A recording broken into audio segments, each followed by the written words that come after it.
being here this morning, and I want to give a special thanks to SELA and Unidas for offering the OECD this opportunity to present the work that we have done over the past few years on green growth.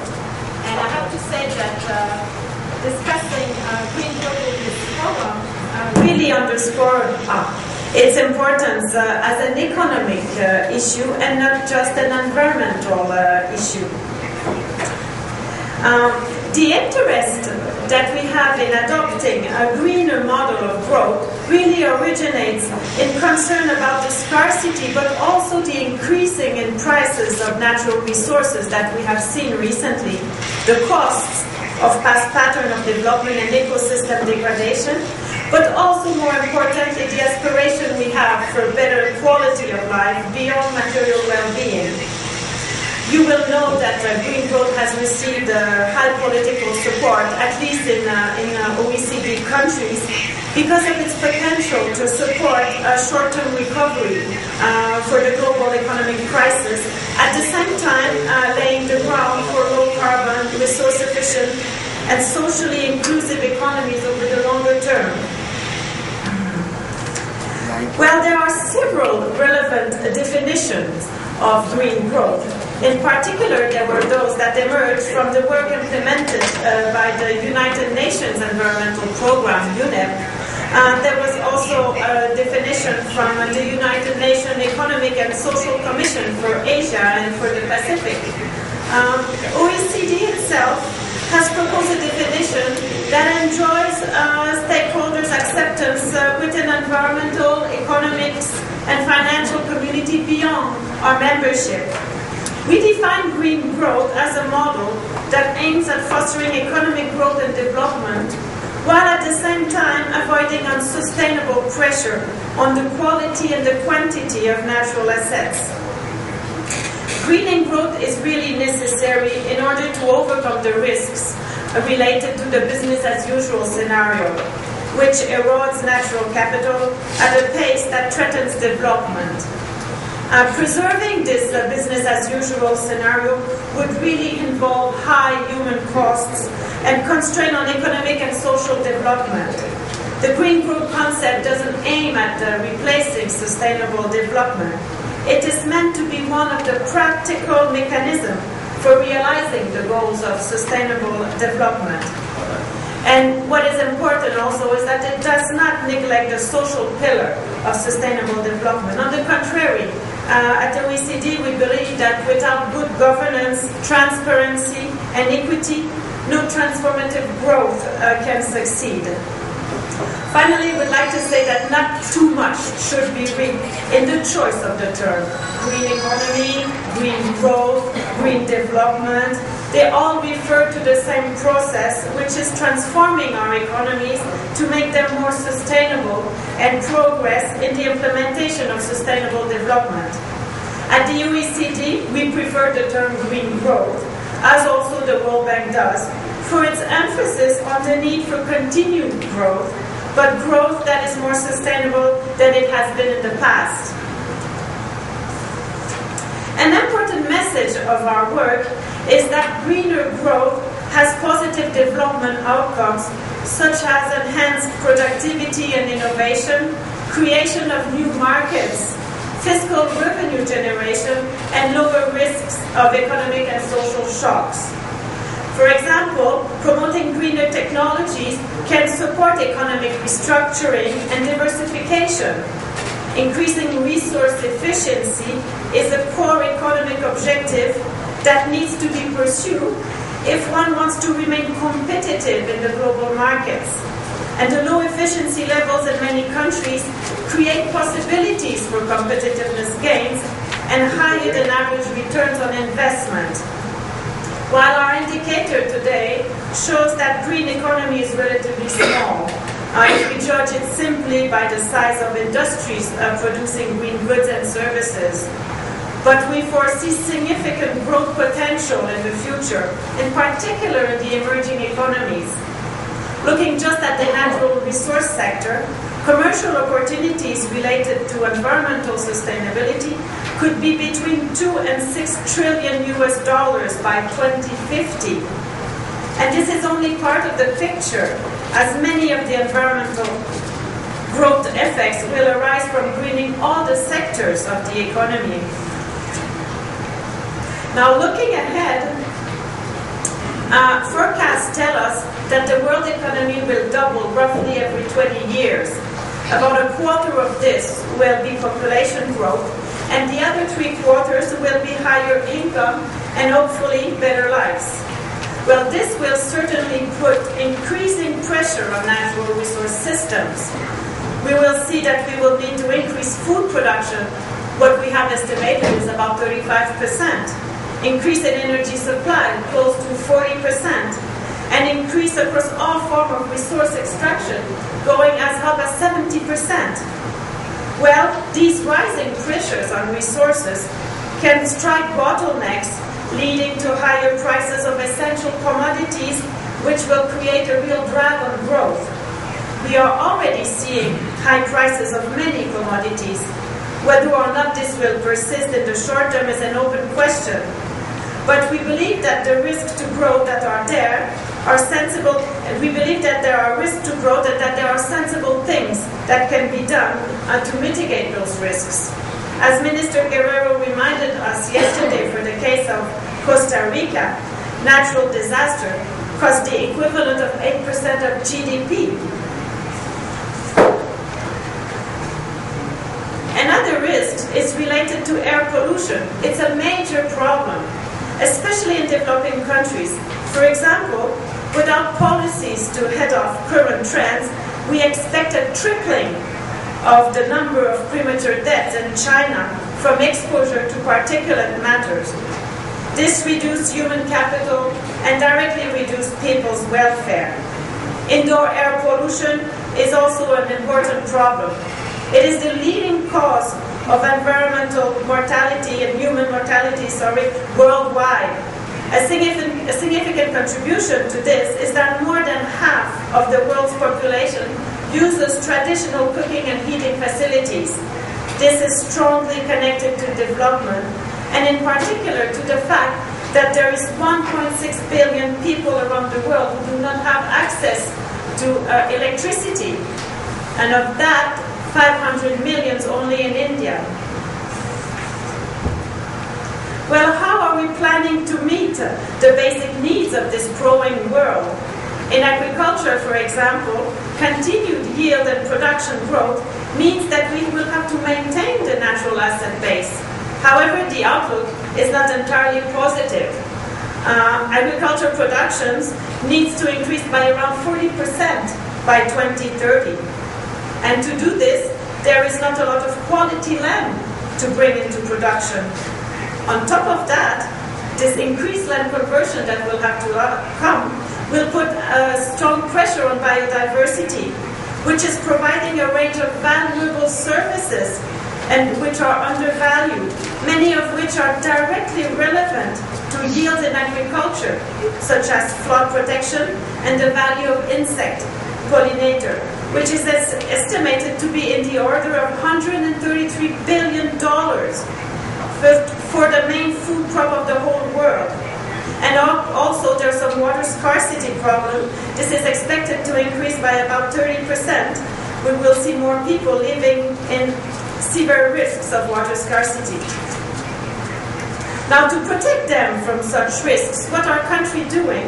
Well, we have seen the development of green growth strategies in many OECD countries and in some non-OECDs, in Korea, in China, in South Africa, in the United Kingdom, and in Norway. The overarching goal is really to establish incentives for institutions that increase well-being by improving the resource management and boosting the productivity. We want to encourage economic activity to take place where it is of best advantage to society over the longer term. And what is also important is to lead to new ways of meeting these first two objectives. Basically, we need to create more innovation.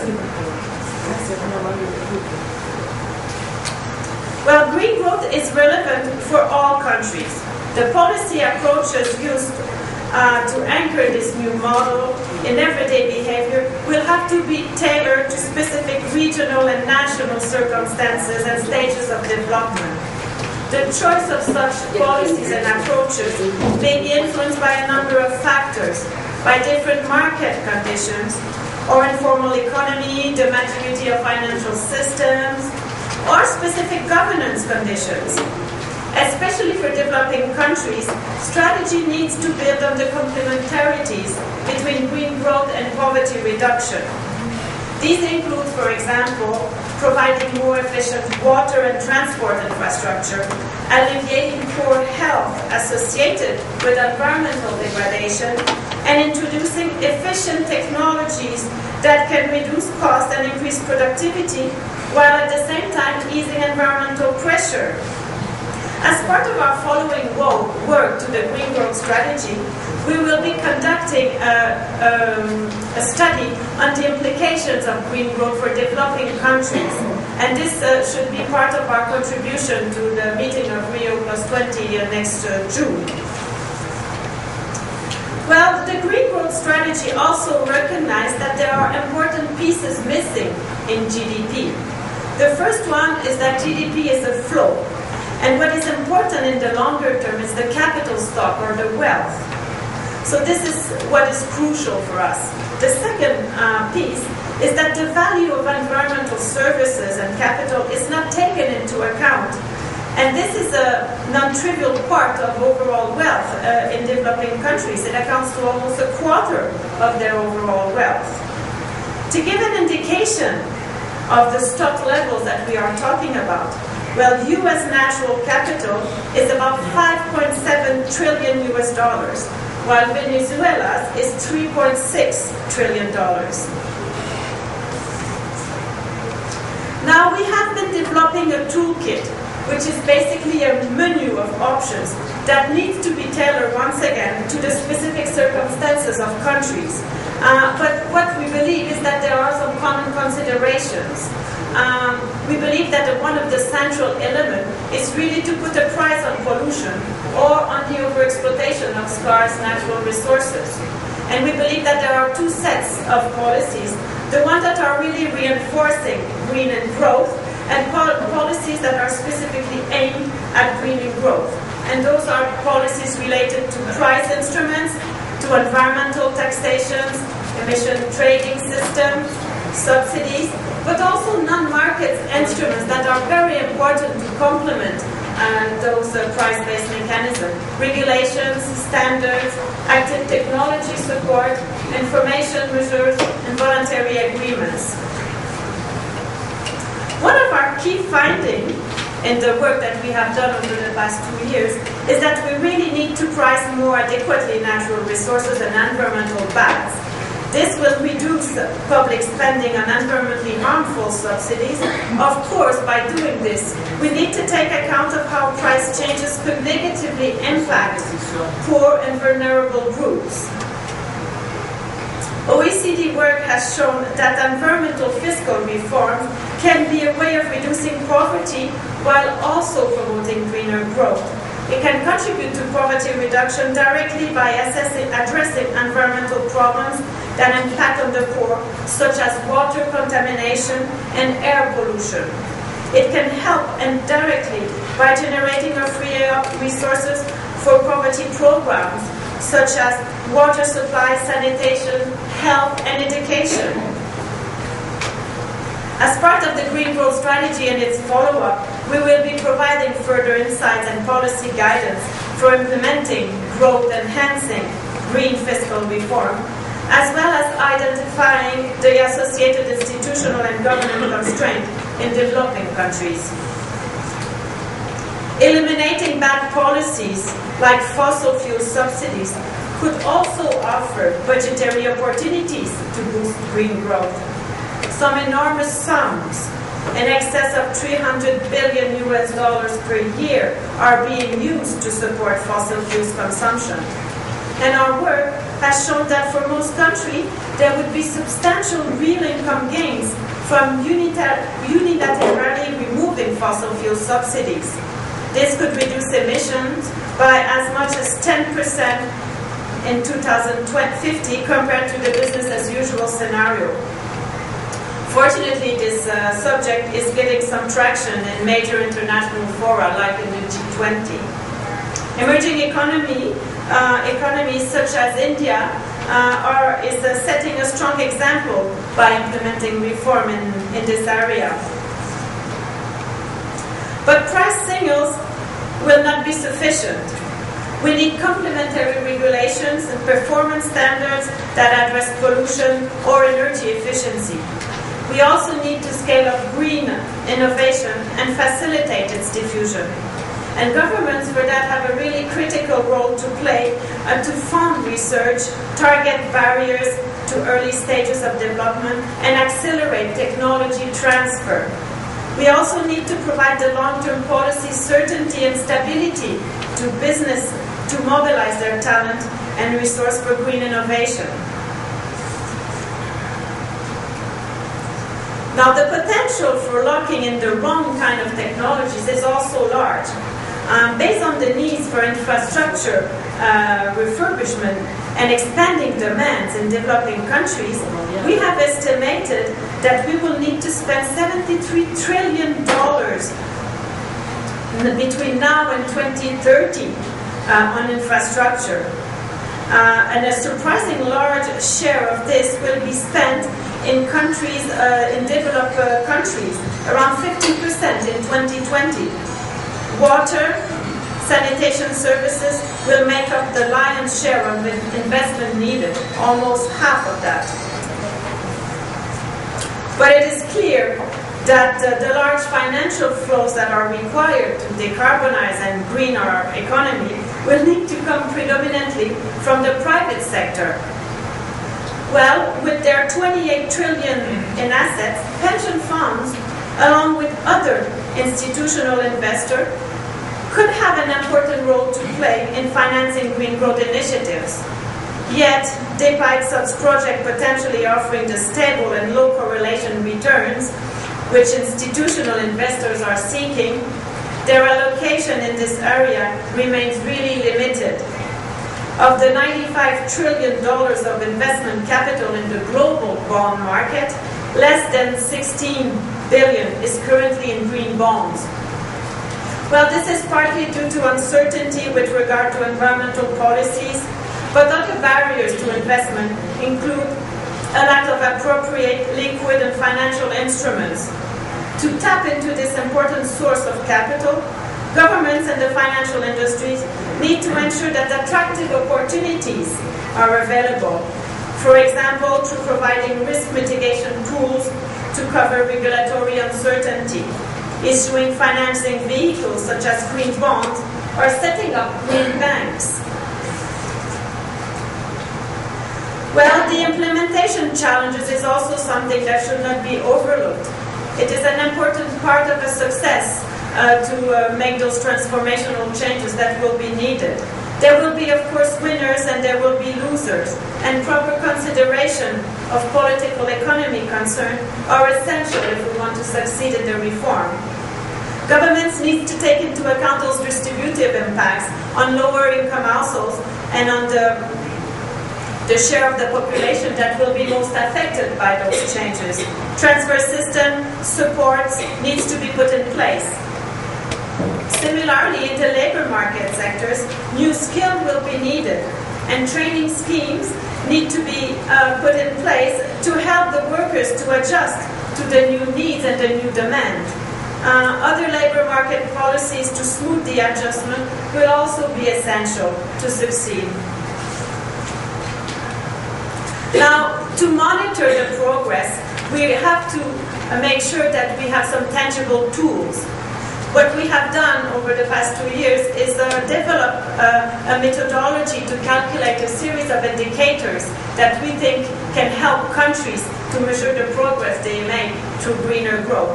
We have set up in our publication a list of 25 possible indicators that capture the main feature of green growth. The first series concerns environmental and resource productivity indicators. The second one, economic and environmental assets. The third one talks about environmental quality of life.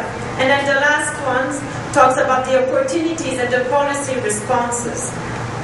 So those are the tools that we have developed so far to monitor the progress. Finally, this slide is to show you how we have organized our thinking and our framework to analyze green growth. We have been looking at important enabling conditions, what are the environmental issues, the tools that could be applied, but also the transition. What are the policies that have to be put in place to make sure that we can transition to a greener economy. And finally, we have put forward a measurement agenda to make sure that we can inform policymakers of the assessments of our policies. Well, these are some of the general overarching messages of the strategy so far. And there is a large body of supporting work that goes in much greater detail on various policy areas. For example, on taxation, on urbanization, trade, investment, and also on innovation. Over the coming years, at the OECD, we will be tailoring the strategy to provide country and sector-specific guidance. This will involve mainstreaming green growth in our economic surveys, in our environmental performance review, and also in our innovation reviews. It will also mean continued work on green growth indicators and other measurement tools. And these outputs are expected to cover OECD as well as emerging and developing economies. And we will also look at how the implementation of the strategy, both globally and in developing countries, can maximize development outcome. Well, thank you very much, and I hope that this gives you an overview of the Green Growth Agenda that is at the OECD for several years to come. Thank you.